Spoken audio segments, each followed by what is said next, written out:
प्यारे बच्चों को मेरा नमस्कार। राम राम। बच्चों आज हमारा नेक्स्ट आ गया exercise 6.2 chapter remains the same lines and angle class 9 math और एनसीईआरटी है ना। अब इसके पहले के वीडियो में जो मैंने भी डाल दिया है, अपलोड कर दिया है, उसमें हमने इस चैप्टर से रिलेटेड जो कॉन्सेप्ट है वो पूरा डाल दिया है ना। एक बार वो वीडियो आपको देखना मस्ट है बिफोर स्टार्टिंग दिस एक्सरसाइज। क्यों? क्योंकि एक बार आपको कॉन्सेप्ट बन गया तो कैसा भी क्वेश्चन देंगे आपके लिए वो क्या लगेगा, खिलवाड़ लगेगा यार ये तो बड़ा इजी क्वेश्चन पूछ लिया है। अगर आता रहेगा तो, अगर नहीं आता रहेगा तो क्या लगेगा, पहाड़ लगेगा, है ना। तो चलिए कल का जो कॉन्सेप्ट हमने जो मैंने अपलोड किया एक बार देखने के बाद एक बार आप लोग रेफर करिए, फिर जो ये वीडियो स्टार्ट करने जा रहा हूँ फिर इसके ऊपर आप लोग आइए, है ना। So let us start this question while applying our concepts which we have learned in our earlier video. Let us see the question. Question says that find the value of x and y and then show that AB is parallel to CD. हमको क्या निकालना है? तीन चीजें निकालनी है। x की value निकालनी है, y की वैल्यू निकालनी है और दिखाना है कि AB पैरेलल टू CD। चलिए देखते हैं कल का कॉन्सेप्ट हमने क्या पढ़ा था। अगर दो लाइन एक दूसरे को इंटरसेक्ट करना है तो जो वर्टिकली अपोजिट एंगल है वो क्या होता है, इक्वल होता है ना। अभी ये दोनों लाइन एक दूसरे को इंटरसेक्ट कर रहे हैं, यानी ये जो एंगल है, एंगल अगर मैं इसको कुछ नाम दे दूं, चलो नाम दे दिया मैंने O, तो एंगल, और इसको भी थोड़ा आगे बढ़ा के इसको नाम दे दिया R, है ना। तो क्या लिखेंगे, angle COR is equal to क्या हो जाएगा, एंगल, अब इसको मैं लाइन नाम देता हूं P, क्या हो जाएगा, एंगल 130 POD। होगा कि नहीं होगा, होगा कि नहीं होगा। ये लाइन है POD, ये एंगल COR, ये एंगल, क्योंकि B है इधर, है ना। मैंने पूरे लाइन को नंबर दे दिया है, नाम दे दिया है। ये एंगल क्या हो जाएगा, वर्टिकली अपोजिट हो जाएगा, है ना। तो क्या हो जाएगा हमारा एंगल POD और COR किसमें, COR, इसका वर्टिकली अपोजिट एंगल ये है POD, है ना, ये एंगल। सर मेरा तो आंसर भी आ गया, तो पता है कैसे सर? रुक जाइए एक minute, let me complete first. देखिए अब हमारा क्या है, सी और क्या दिया है 130, यानी एंगल क्या हो जाएगा हमारा POD, क्या हो जाएगा बच्चों 130 डिग्री, है ना। ये एंगल का वर्टिकली अपोजिट ये है और ये दोनों क्या होंगे, इक्वल होंगे, है ना। क्वेश्चन पार्ट 1 हमारा कंप्लीट हो गया। 130 डिग्री यानी y, है ना, यानी y। क्लियर है। अब दूसरा क्वेश्चन क्या पूछता है, x। अब देखो दो तरीके से इसको कर सकते हैं, या तो ये लीनियर पेयर बन रहा है तो ये दोनों को प्लस करके 180 कर देंगे, तो ये क्या आ जाएगा 130 आ जाएगा। अदरवाइज एक चीज हमने क्या सीखा था, एक हमारा क्या कॉन्सेप्ट था कि अगर दो लाइन पैरेलल हैं, ठीक है, जो कि हमारे क्वेश्चन में अभी इसको प्रूव करना है, इसलिए मैं इसको भी यूज नहीं कर रहा हूँ। हम लोग क्या करेंगे 180 डिग्री वाला ही यूज करेंगे। लेकिन अगर देखा जाए तो vertically opposite angle, sorry alternate opposite angle, alternate interior angle जो अपोजिट है वो क्या होते हैं, इक्वल होते हैं। सर हम सर इसे ऐसे भी कर सकते हैं कि x कोइंसाइड्स 130 डिग्री, तो x इक्वल्स टू 130, वो भी कर सकते हैं। अभी ये हमको ये नहीं पता है कि दोनों पैरेलल है ना, हमको ये दिखाना है बच्चों ना, इसलिए ये सब कोई भी रूल हमको नहीं लगाना है। हम चलिए बच्चों, हम लोग पहला पार्ट मिल गया, सेकेंड पार्ट करते हैं। y, ये x निकालना है, y निकाल लिया हमने। अब x के लिए सिंपल, मान लीजिए इसको मैं q कर देता हूँ, तो क्या करेंगे हम लोग PQA, है ना, एंगल PQA यानी ये वाला एंगल, है ना, PQA यानी ये एंगल, और क्या हो जाएगा AQR plus angle AQR is equal to 180 degree, है ना। ये क्या है, लीनियर पेयर, है ना। क्लियर है किसी सबको, लीनियर पेयर है। अब हमको पता है PQA क्या है, it is 50 degree plus angle AQR क्या है, x, है ना। इज इक्वल टू 180 है ना। अब x इज इक्वल टू क्या हो जाएगा 180 minus 50 is equal to 130 degree. देखो हमारा क्या आ गया, ये आ गया x आ गया हमारा 130 और y आ गया हमारा 130। मैं यहाँ लिखता हूँ x की जगह 130 और यहाँ लिखता हूँ 130 है ना।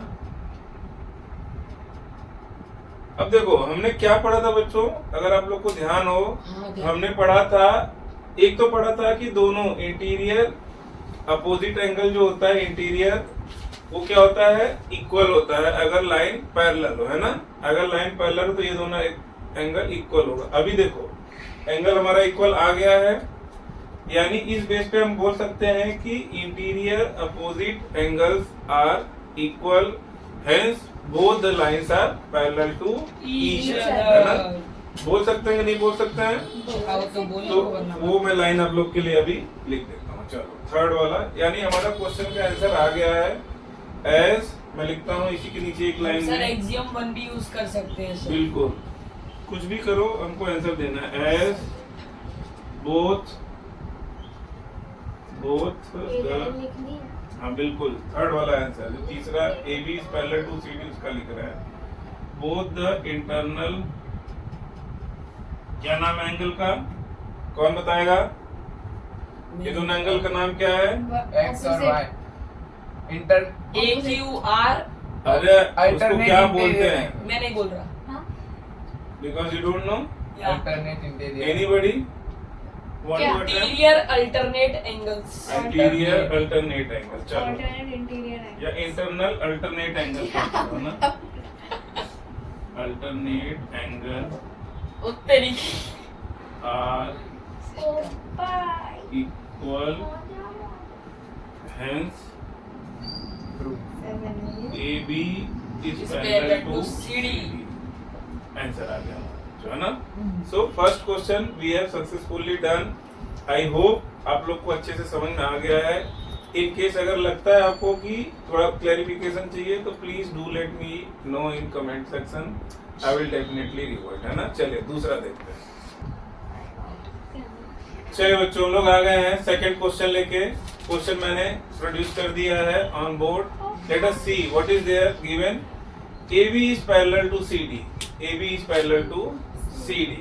दूसरा क्या दिया है, CD is parallel to EF, ये इसके। तो एक थ्योरम हमने कल पढ़ा था, मैं लिख रहा हूँ, आप लोग को बताना है, अगर ये पैरेलल है इसके और ये पैरेलल है इसके, तो क्या ये दोनों आपस में पैरेलल होंगे। आप कहोगे तो कहना पड़ेगा। AB is parallel to EF, is it true? Yes, true है ना।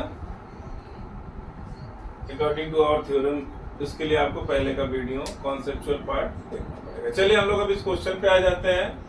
क्वेश्चन बोल रहा है कि y और z का रेशियो दे रखा है इन्होंने 3:7, y z का रेशियो 3:7 एंगल का है और हमको क्या निकालना है, x निकालना है। देखो जो हमको सारा का सारा नॉलेज जो इसमें अप्लाई करना है ना, सारे के सारे एक साथ 2 3 4 जितने थ्योरम आपको आते हैं सब दिमाग में बैठा लो, सब लगा दो। सब यूज करना है। चलिए अब हमको क्या करना है, इसका अपोजिट है ना, इंटरसेक्ट कर रहा है, इसका अपोजिट क्या हो जाएगा, ये भी इक्वल होगा तो इसको हम y लिख सकते हैं क्या, दोनों को लिख y सकते हैं ना, क्योंकि दोनों सेम है। अगर यहाँ 130 लिखते तो यहाँ भी 130 लिखते। तो वाई वन कोऑर्डिनेशन में ठीक नहीं लगेगा। चलो इसको कुछ और वर्ड कर दे रहा हूँ ए मैं, लिख दो सर, M ए लिखो। ए लिख दिया है ना, ए लिख दिया। अब कैसे करेंगे हम लोग, देखो बच्चों, अगर कोई भी लाइन है, दो पैरेलल लाइन है, उसको एक इंटरसेक्ट क्रॉस कर रहा है, तो interior angle, internal angle, interior angle same side का दोनों का प्लस जो होता है वो 180 होता है ना।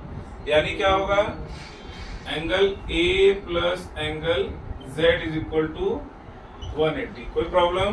पहले वो लिखो ना, y equal to a vertically opposite angle. हाँ जस्ट अब देखिए, पहले ये लिख लीजिए, angle A plus angle Z is equal to 180। हमको ये पता चल गया। अब angle A is equal to angle Y Y। क्यों? क्योंकि Vertical vertically Vertical opposite. Clear है? तो हम A को Y से रिप्लेस कर दें, कर दो ना। यानी y plus Z is equal to 180। Angle हटा दिया है, अभी थोड़ा इक्वेशन बनाना है इसलिए। अब देखो बच्चों, हमको क्या है, y plus Z is equal to 180 ऐसा हमको मिल गया। अब इसके थ्रू हम क्या, हमारा रेशियो भी दिया हुआ है, y ratio z is equal to y ratio z is equal to 3 ratio 7। दोनों का टोटल कितना होगा, y प्लस जेड क्या हो जाएगा, 10 हो जाएगा। तो अब हम इसकी वैल्यू निकालते हैं 180 के रिस्पेक्ट में कितना होगा, तो कैसे लिखेंगे, y इज इक्वल टू क्या होगा बच्चों, 3 अपॉन टोटल इंटू 180। कोई डाउट, क्या हो जाएगा, ये कट जाएगा, 18 3 जा 54 डिग्री है ना, y आ गया। x निकाल लूं, हमने y निकल गया, z निकल गया है ना। तो अब देखो इसकी वैल्यू क्या है, 54। ये 54 है। अब ये क्या हो जाएगा, 180 माइनस 54 है ना, सर से तब आपका एक हो रहा है 180 माइनस 54 है ना। चलो मैं लिख देता हूं। 126। चलो वो भी लिख देता हूं मैं, यहाँ लाइन है। Angle x is equal to क्या हो जाएगा, 180। x plus Y is equal to 180। अब x क्या दिया हुआ है, हमको निकालना है, y क्या दिया है, 54 हमने निकाल दिया, इज इक्वल टू 180। तो x इज इक्वल टू क्या हो जाएगा, 180 माइनस 54 है ना। चलिए इसका आंसर क्या जाएगा, angle x is equal to 126 degree. जय श्री। अब हम पहुंच गए डेस्टिनेशन पे, and I hope it is clear to everyone. I hope it is clear to everyone. चलिए देखते हैं अगला क्वेश्चन, क्वेश्चन नंबर 3। चलो बच्चों, नेक्स्ट क्वेश्चन आ गया आप लोग के सामने, क्वेश्चन नंबर 3। क्वेश्चन नंबर 3 में ये फिगर दिया हुआ है। फिगर क्या है, A B parallel to C D है ना, और F E is perpendicular to C D, और वहीं से ई से ही एक एंगल, एक लाइन जा रही है जी, इस लाइन को ज्वाइन कर रहा है ना। अब दिया क्या है, E F is perpendicular to C E, C D मिल गया। Angle G E D, G E D क्या दिया है, 126 डिग्री दिया है। अब फाइंड क्या करना है हमको, angle A G E find करना है। बड़ा ही आसान है, क्या दिया है, ए जी ई है ना। ए जी फाइंड करना है तो एकदम आसान है, एकदम आसान है। Alternate angles, alternate, internal alternate angle, 126 minus 90 अब जो इंटरनल आएगा अल्टरनेट 126 एंगल डिग्री। 126 हो जाएगा। अरे ये पैरेलल लाइन है, ये इंटरनल अल्टरनेट एंगल नहीं हो गया, ऐसे नहीं देखो। होगा। सर, एक देखो। क्वेश्चन होगा है। यार, अच्छा हो जाएगा। 126 माइनस हो 90 जाएगा, करेंगे हो तो जाएगा। GEF का वैल्यू बस मिल चलो जाएगा। तो जीईएफ का मिलेगा है ना। हाँ, तो 30 पहले होगा। पहले हम लोग ये कर लेते सर, हैं, 30 से सुनो, 30 होगा, 30 के जो ऑपोजिट में वो नहीं, 30 नहीं हो सकता। कौन सा, ये हाँ, ये 30 हो गया। अरे भाई ये पूरा लाइन ये पैरेलल है ना। अब पूरा इसको देखो, line मैं है। इधर देखो, मैं इसको डॉट डॉट डॉट करके बढ़ा रहा हूँ। अब देखो ये लाइन इसके इक्वल होगा, ये लाइन क्या ना।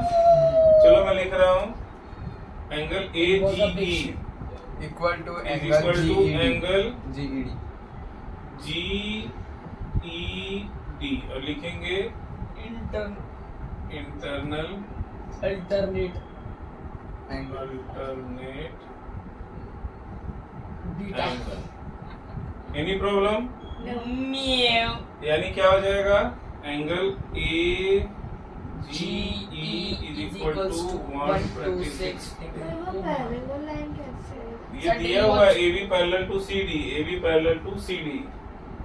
उसी से हमको सारे थ्योरम का ना सब खिचड़ी पकाना है इसमें हमको, है ना। जो लग जाए, हो सकता है हमने किसी और मेथड किया, कोई और किसी और मेथड से भी कर सकता है हाँ, इस अलग अलग question हो को, सकता है ना सबका। है ना। सबका मेथड अलग होगा, लेकिन रास्ता जो डेस्टिनेशन है that should be the same. चलिए दूसरा पूछ रहा है जी ई एफ, एंगल जी आसान है। ई एफ, कौन सा पूछ रहा है, जी ई एफ। ये तो वेरी इजी है, क्या हो जाएगा, angle F E D minus, उत्तरी के sorry angle G E D GED minus minus FED FED कितना बच्चों ये FED तुमको पता ही नहीं है। क्यों नहीं पता आपको? एफईडी हमको- 90 डिग्री नहीं मालूम? हाँ ये है, बिल्कुल बिल्कुल। चलो 126 माइनस 90 क्या हो जाएगा बच्चों? Minus 36 degree 36 degree. दो आ गया हमारा, ये आ गया, ये आ गया। अब क्या निकालना है हमको? एंगल FGE है ना, आसानी से निकाल सकते हैं। हमने G का AGE निकाल रखा है, क्या हमारा? 180 माइनस 120 वेरी गुड, ये हमारा निकल रखा है 54 होगा आंसर। 126। अब देखो लीनियर पेयर है तो इन दोनों को मिला के 180 होगा, तो 180 में से 126 निकाल देंगे तो हमारा क्या आ जाएगा? 54 वापस वापस वापस आंसर आ जाएगा। Repeat 1 second. देखो ये 126 कैसे है पता चल गया। ये पूरा ये जो पेयर ऑफ एंगल है लीनियर पेयर है। 180 समझ गया बस बस बस। चलिए थर्ड, लाल कैसे आ गया? चलो ब्लू कर देता हूं। Angle AGE plus angle FGE is equal to 180 है ना। AGE क्या बच्चों? 126 plus angle FGE is equal to 180।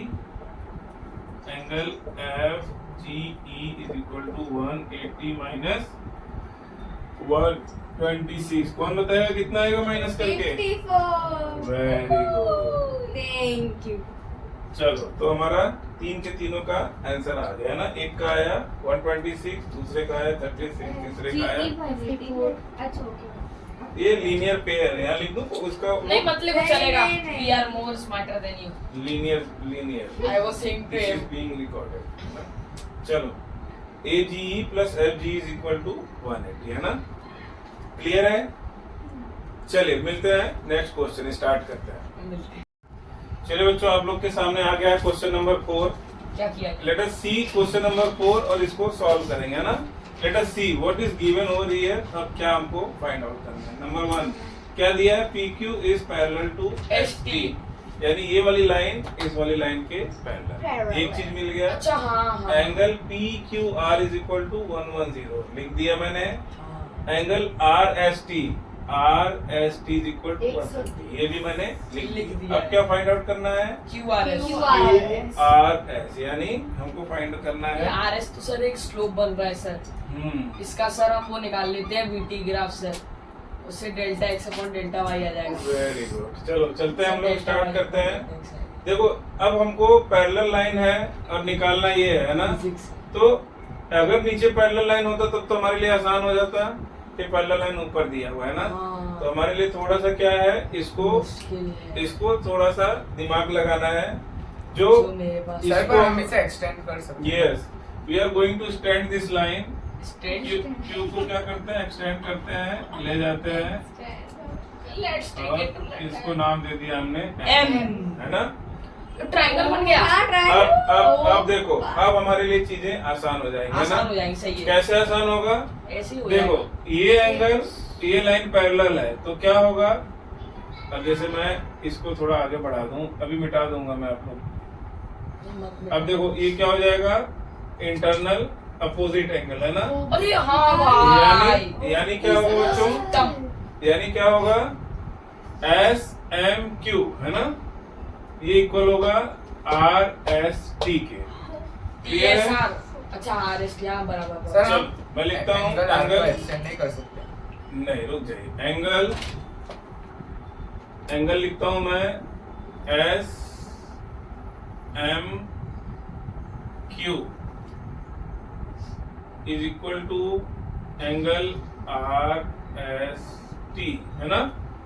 यानी SMQ क्या हो जाएगा बच्चों? 130 डिग्री।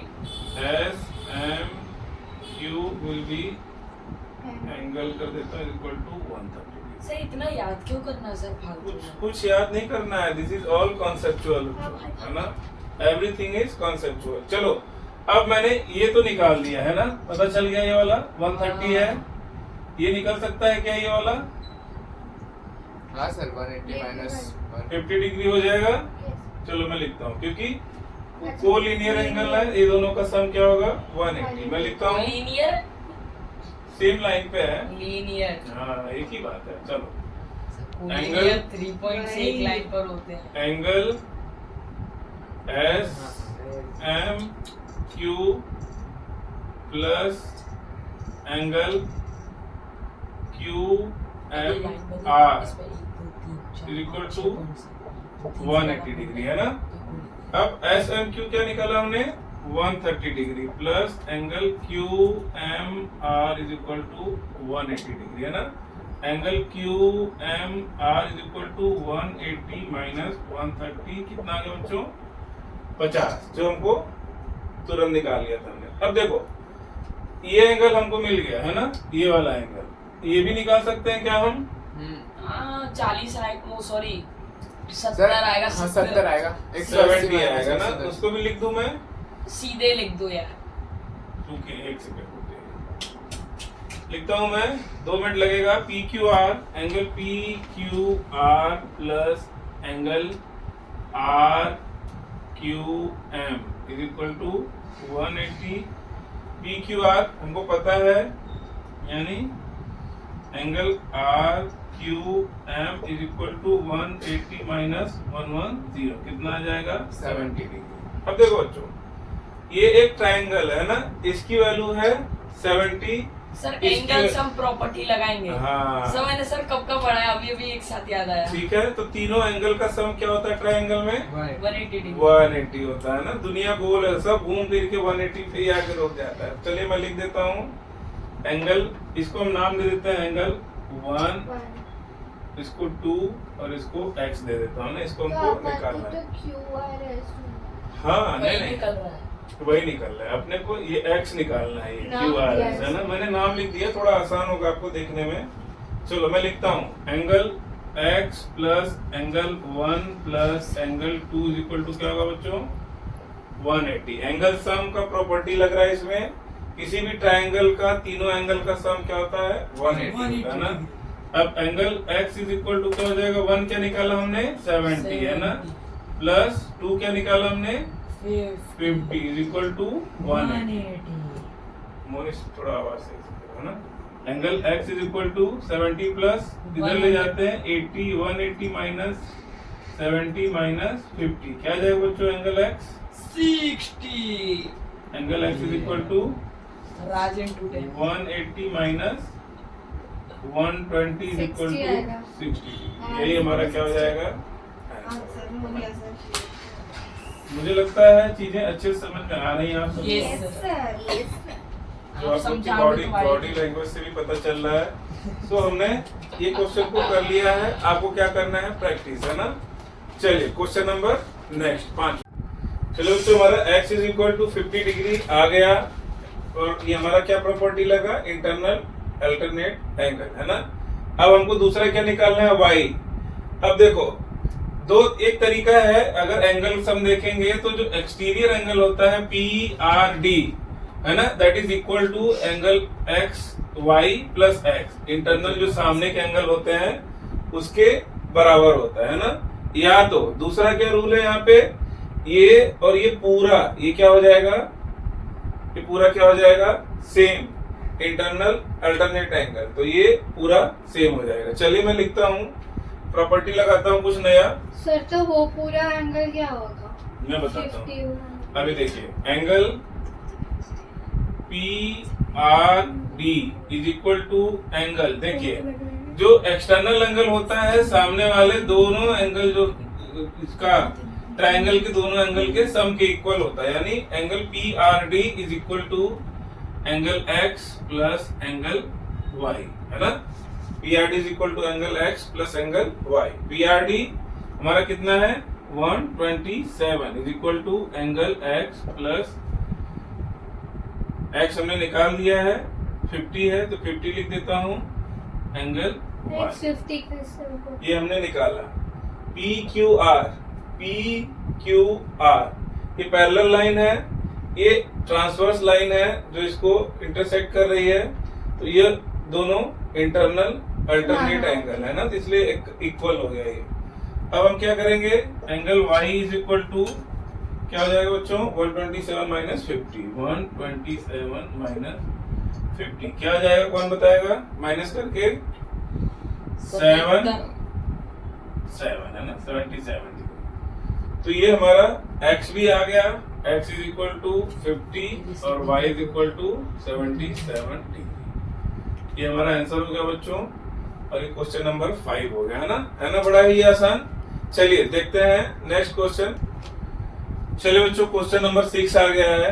देखने में तो थोड़ा बड़ा सा है, एक बार देख लेते हैं क्या है और हमको निकालना क्या है।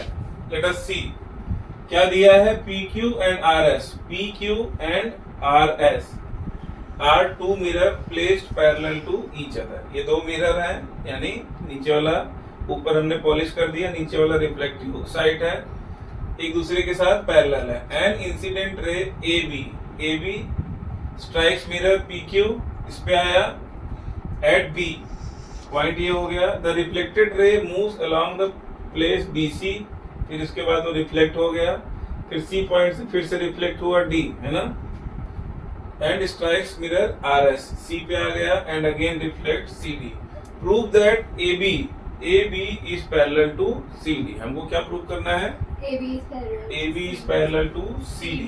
अब देखो AB बच्चों, हमको ये निकालना है ना, प्रूव करके मिड लाइन बनाना है। दिखाना है। हाँ यस, अपन वो रूल यूज कर सकते हैं, एंगल नॉर्मल, है ना, नॉर्मल इसका मिड लाइन बना दो, रुक जाइए, मैं बता रहा हूँ। उसे नाम दे दो 1 या 2, पता नहीं जो भी। दो जगह बन जाएगा नॉर्मल। नॉर्मल क्या होता है, दोनों इंसिडेंट और ये दोनों इक्वल होते हैं एंगल, है ना, नॉर्मल। और ये क्या होता इसे है, 1 और 2 दे दो, उसे 3 परपेंडिकुलर और होता है 4 ना, दे दो। ये प्लेन के परपेंडिकुलर होता है, और इधर वाला दोनों एंगल क्या होगा इसमें, इक्वल होगा, है ना। अब देखिए क्या है नॉर्मल, अब आप बोल रहे हैं 1 और 2 दे दो, तो मैं दे ही देता हूँ, देना पड़ेगा। चलो। फिर sir 1 angle 2 equals to angle 3 3, internal and 4 Yes. Angle 1 equal to angle 2 होगा ना। एंगल 1 इक्वल टू एंगल 2 भी होगा, angle 2 is equal to angle 3 भी होगा। फिलहाल क्यों, में तो एंगल 2 इक्वल्स क्यों, क्योंकि ये दोनों लाइन क्या है, पैरेलल है ना। Angle of incidence, angle of reflection. ये इस लाइन के परपेक्ष में 3 और 2 इक्वल होगा, है ना। और we already know that 1 is equal to 2, 3 is equal to 4, है ना। लाइन को भी नाम दे दो। चलेगा, इधर मैं दे देता हूँ CN और M, ठीक है। यस। चलिए स्टार्ट करें हम लोग। हमने क्या किया, इसको एक नॉर्मल बनाया V, पर 2 3 के कैसे इक्वल होगा? मैं बताता हूँ। और V internal alternate draw normal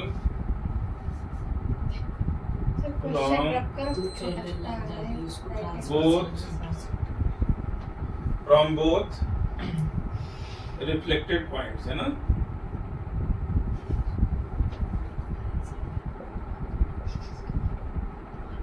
B and C, B and C, है ना। वी ड्रॉ नॉर्मल, हमने नॉर्मल बनाया। ये रिफ्लेक्टेड रे में क्या बोलता है कि नॉर्मल होता है जो दोनों एंगल, एक एंगल को 2 पार्ट में डिवाइड करता है ना। और ये परपेंडिकुलर टू सरफेस होता है ना। अब देखो बच्चों, ये भी परपेंडिकुलर है, ये भी परपेंडिकुलर है, ये दोनों पैरेलल होते हैं। यहाँ अगर 90 डिग्री बना तो यहाँ भी 90 डिग्री बनेगा, यहाँ भी 90 डिग्री बनेगा, यहाँ भी 90 डिग्री बनेगा, बिकॉज बोथ आर पैरेलल। तो ये क्या हो जाएंगे, line BM, so line BM is parallel to CN, agreed, है ना। चलिए अब मैं ऊपर से रब करता हूं, क्योंकि हमारा फिगर में सारा पॉइंट्स आ गया जो दिया हुआ है, तो इसकी जरूरत हमको पड़ेगी नहीं।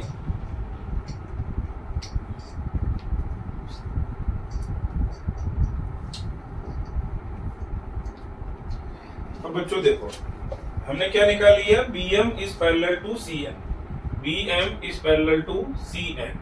अब देखो ये पैरेलल है और ये लाइन इसको ट्रांसवर्सल लाइन जो है इसको इंटरसेक्ट कर रही है। ये क्या हो जाएगा, internal opposite internal alternate angle क्या हो जाएगा, इक्वल हो जाएगा, है ना। तो angle 3 is equal to angle 2 और प्रॉपर्टी क्या लगेगी, इंटरनल अल्टरनेट एंगल। सर एक बार angle 1 equals to angle 4 prove हो गया, उसके बाद तो ये भी पैरेलल है। हाँ, और देखो एंगल 3 एंगल 2 के इक्वल है, और देखो दिखाओ angle 4 angle 3 law of reflection में क्या है, angle 1 is equal to angle 2 and angle 3 is equal to angle 4। इसको क्या बोलेंगे, लॉ ऑफ रिफ्लेक्शन, है ना। इसके थ्रू क्या हो गया, एंगल 1 2 इक्वल हो गया और 3 2 के इक्वल, यानी सब आपस में इक्वल हो गए, है ना। हुए कि नहीं हुए, हेंस प्रूव्ड एंगल 1। चलो हम लिखिए इसको एक लाइन और, एंगल 1 प्लस एंगल 2, है ना, ये दोनों इज इक्वल टू क्या लिख सकते हैं बच्चों हम लोग, एंगल 2 प्लस 2 लिख सकते हैं कि नहीं। सर पहले एंगल 3 प्लस 4 तो लिखो।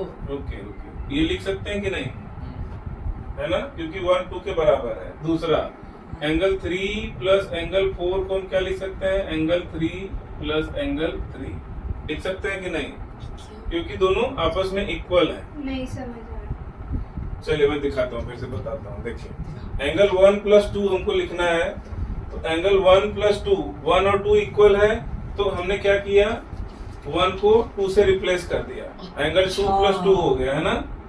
और यहाँ पे क्या हुआ, एंगल 3 प्लस 4 को हमने क्या कर दिया, 3 और 3 से रिप्लेस कर दिया। क्यों रिप्लेस किया, क्योंकि हमको पहले से पता है एंगल 3 और एंगल 2 इक्वल है, तो ये इक्वल है तो हमको क्या करेगा, ये रिलेशन दे देगा, है ना। तो अब ये देखो, ये दोनों का सम और ये दोनों का सम इक्वल हो गया, है ना, क्योंकि 2 और 3 इक्वल है ना। तो कैसे लिखेंगे, angle 2 plus angle 2 is equal to angle 3 plus angle 3, और यही हमारा निकालना था, है ना। ये पूरा इक्वल हो गया। और अगर देखिए 2 लाइन है, दोनों का इंटरनल अल्टरनेट एंगल इक्वल हो गया, यानी दोनों लाइन क्या हो जाएंगे, पैरेलल हो जाएंगे, है ना। तो दोनों लाइन का इंटरनल एंगल हमने क्या कर दिया, इक्वल कर दिया, है ना। जब ये दोनों एंगल इक्वल होगा तो हम क्या बोल सकते हैं कि ये लाइन क्या है, हमने थ्योरम दिया था, हमने एक थ्योरम में क्या बोला था कि अगर 2 पैरेलल लाइन उसको कोई लाइन इंटरसेक्ट करती है तो अल्टरनेट अपोजिट एंगल इक्वल होते हैं, ना। दूसरा पॉइंट हमने क्या बोला था कि कोई लाइन है, 2 लाइन उसको एक लाइन इंटरसेक्ट कर रही है और उनका अल्टरनेट और इंटरनल एंगल क्या है, इक्वल है, तो दोनों लाइन क्या होंगी, पैरेलल होंगी। तो उसी का यूज करते हुए हम लिखेंगे angle A B C is equal to angle A B C is equal to angle B C D. आ गया हमारा। अब हम इसको लिख देंगे as both the internal angle, internal alternate angle are equal as both the internal angles, internal alternate, है ना। तो हमें तो ये प्रूफ करना था ना कि AB is parallel to CD। are equal, hence AB is parallel to CD। Line A B लिखी है मैंने, A B parallel to C, है ना। ये हमने पूरा विधि पूर्वक बता दिया है ना, रूल्स रेगुलेशन से। खाली लॉ ऑफ रिफ्लेक्शन में जाके हम बोले कि नहीं ये पैरेलल होगा, then it is not done. हमको क्या करना है, इसको निकाल के प्रूव करना है इसको। तो हमने क्या किया, इसको प्रूव कर दिया। हमने क्या दिखा दिया कि ये दोनों एंगल का सम और ये दोनों एंगल का सम क्या है, सेम है, सेम है ना। और सेम है तो पूरा एंगल सेम होगा, और एंगल सेम है तो by law of internal alternate angle line भी पैरेलल हो जाएंगे ना। सो बच्चों here comes the end of exercise 6.2। आप लोग अच्छे से प्रैक्टिस करिए। कहीं भी कोई डाउट आता है please do let me know, I am there with you. This is the right time to build your career, है ना। अभी ये बेस बन जाएगा तो आपको पूरे लाइफ टाइम हर चीज आसान लगेगा, है ना। आपको करियर बनाना आसान लगेगा, आपको अच्छे परसेंटेज लाना आसान लगेगा, सब कुछ इसी के ऊपर बेस्ड है। तो चलिए अभी के लिए मैं ये वीडियो बंद करता हूँ। 6.3 में जल्दी मिलूंगा आप लोग से, तब तक के लिए कीप लर्निंग, कीप स्माइलिंग। जय श्री कृष्ण।